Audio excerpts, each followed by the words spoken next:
नमस्कार दोस्तों, स्वागत है आप सभी का आपके अपने यूट्यूब चैनल ब्रजवाल क्लासेज पर। राजस्थान अध्यापक पात्रता परीक्षा लेवल सेकंड के अंतर्गत सामाजिक अध्ययन से संबंधित महत्वपूर्ण प्रश्नों की श्रृंखला को हमने स्टार्ट किया था।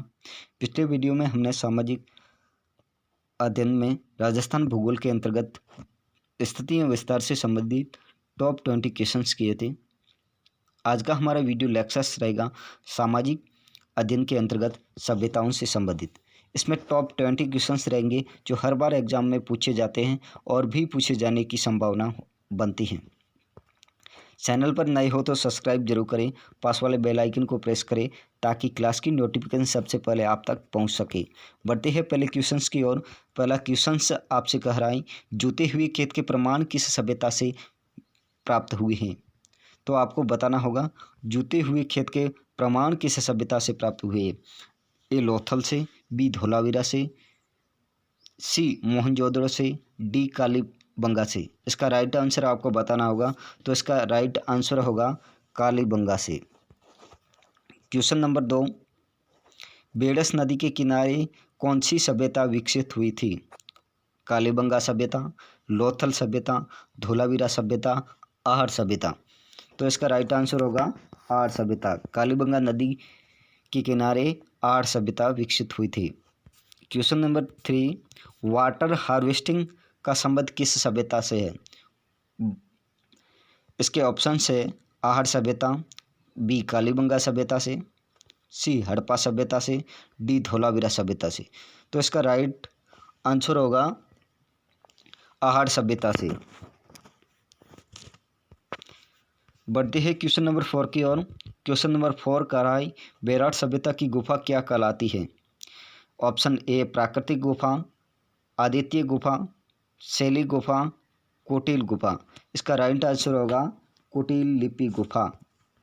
क्वेश्चन नंबर 5, किस सभ्यता को पुरातत्व का पुष्कर कहा जाता है? बहुत ही महत्वपूर्ण क्वेश्चन है, बहुत बार एग्जाम में पूछा गया है। किस सभ्यता को पुरातत्व का पुष्कर कहा जाता है? ऑप्शन है बेराट सभ्यता को, बी गणेश्वर सभ्यता को, सी कालीबंगा सभ्यता को, डी धोलावीरा सभ्यता को। तो इसका राइट आंसर आपको बताना होगा, तो इसका राइट आंसर होगा बी गणेश्वर सभ्यता को। बढ़ते हैं अगले क्वेश्चंस की ओर। अगला क्वेश्चंस पूछ रहा है, दयाराम साहनी ने किस सभ्यता की खोज की थी?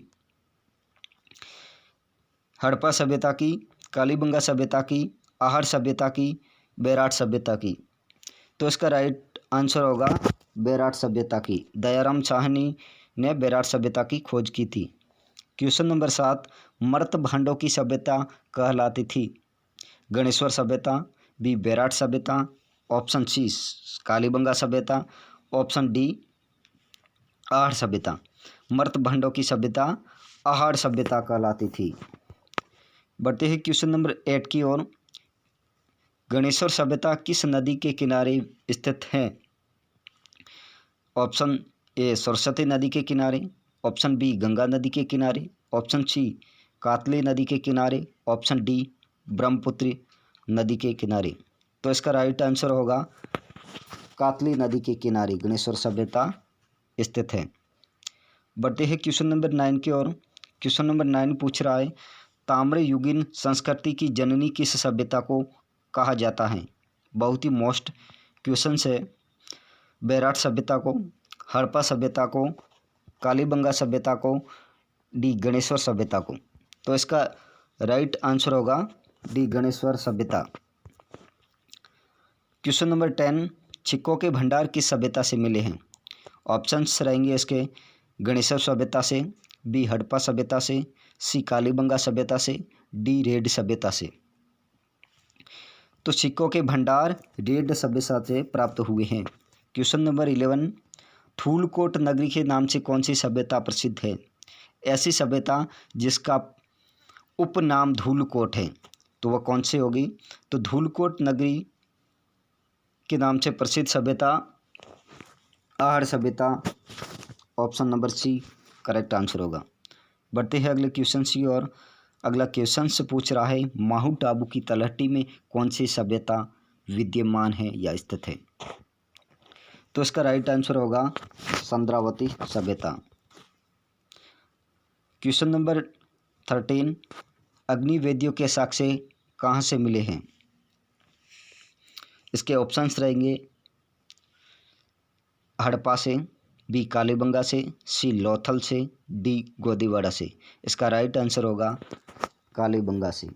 अग्निवेदियों के साक्ष्य कालीबंगा सभ्यता से मिले हैं। क्वेश्चन नंबर 14, किस सभ्यता में वर्ण व्यवस्था प्रचलित थी? इसके ऑप्शंस रहेंगे हड़प्पा सभ्यता में, बी वैदिक सभ्यता में, सी कालीबंगा सभ्यता में, डी गणेश्वर सभ्यता में। तो इसका राइट आंसर होगा वैदिक सभ्यता में वर्ण व्यवस्था प्रचलित थी। बढ़ते हैं क्वेश्चन नंबर 15 की ओर। पाषाण मध्य पाषाण कालीन सभ्यता का स्थल किस सभ्यता से है? इसके ऑप्शन है ए हड़प्पा सभ्यता से, बी बेराट सभ्यता से, सी लोथल सभ्यता से, डी बागोर सभ्यता से। तो इसका राइट आंसर चला जाएगा डी के साथ, बागोर सभ्यता से। बढ़ते हैं अगले क्वेश्चंस की ओर। क्वेश्चन नंबर 16, राजस्थान में वैदिक सभ्यता के अवशेष कहाँ प्राप्त हुए हैं? बेराट्स में, कालीबंगा से, अनूपगढ़ से, डी बालाथल से। तो राजस्थान में बेराट सभ्यता के अवशेष अनूपगढ़ से प्राप्त हुए हैं। बढ़ते हैं अगले क्वेश्चंस की ओर। अगला क्वेश्चन से पूछ रहा है गिलुंड सभ्यता किस जिले में स्थित है? तो इसका राइट आंसर होगा राजसमंद जिले में। अगला क्वेश्चन, अशोका फाब्रू अभिलेख किस सभ्यता से मिला है? ऑप्शंस रहेंगे ए कालीबंगा से, बी हड़प्पा से, डी सी बेराट से, डी गणेश्वर से।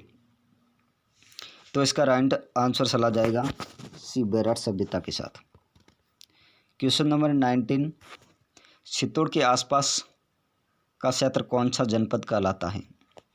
चित्तौड़ के आसपास का क्षेत्र कौन सा जनपद कहलाता है? तो इसका राइट आंसर होगा सीवी जनपद। बढ़ते लास्ट क्वेश्चंस की ओर।